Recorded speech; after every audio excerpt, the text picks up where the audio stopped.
Fox 44 Sports. Well, ranked number 15, Baylor men's basketball is heading to New York for Thanksgiving this week as one of 4 teams invited to the 2023 NIT season tip-off, also featuring Oregon, Florida, and Pittsburgh. The tournament will take place at the home of the Brooklyn Nets, the Barclays Center, with the Bears tipping off on Wednesday, starting with a matchup against Oregon. Then on Friday, Baylor will play against Florida or Pittsburgh in the third place or championship game. A week full of competition with top 5 power schools, and Baylor is stacked with talent themselves. Freshman standouts have been a big surprise so far, with Jacoby Walter recognized as a Big 12 Player of the Week, and of course, Yves Missi, who is making headlines for the 2024 NBA draft conversation.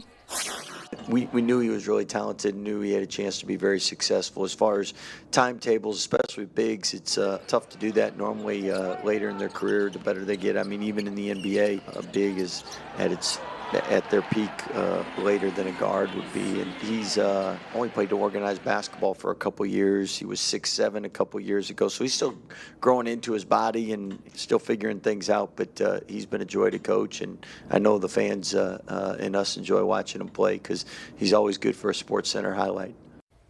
And now for some college football, Texas A&M's interim head coach Elijah Robinson got his first win against Abilene Christian. But this week's opponent raises a much steeper challenge as the Aggies take on the LSU Tigers in Baton Rouge, which is no easy feat, I might add. Today, Robinson was quick to highlight the importance of complementary football, ensuring all 3 phases of the game are clicking.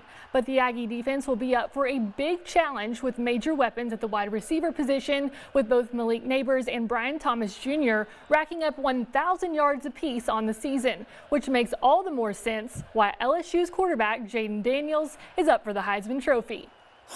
He's extremely talented, does a really good job. We look at a guy that rushed for over 1,000 yards, threw for over 3,500 yards. He has a great coach, Coach Kelly. As a coaching staff, we had to do everything possible to get our guys prepared to play in such a hostile environment, and we'll try to create that at practice starting today. We had to play complementary football, and that's in all 3 phases. That's defense, that's offense, and that's special teams. We had to find the answers to do what we got to do. Like I said, those guys are going to score points. They have been all year, one of the best offenses there is in college football, and our plan is always to score points as well.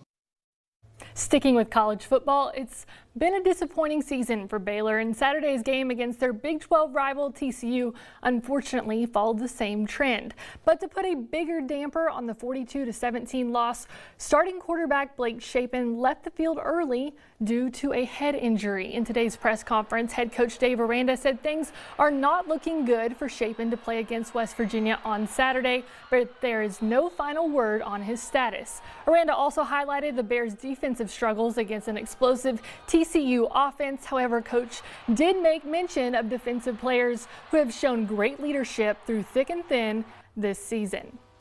TJ Franklin again played hard. TJ was very emotional and very demonstrative on the sidelines, and very much appreciate that. We've had some injury at linebacker, so we're down some, and so the amount of guys that were playing, I thought the front really kind of took the brunt of all of it and allowed them to kind of fit and fall into fits and all of it. The inexperience of linebacker was exploited on the other end of it in the throw game, and so anticipating a lot of those same things here on Saturday. In this weekend's rivalry game, Temple native Jared Wiley had a big day with 178 yards, helping out my brother Josh Hoover. Thanks, Jared, with his 412 passing yards on the day. But if Baylor can stop West Virginia's offense this Saturday, it will help the Bears finish the season on a better note. That's sports. We'll be right back.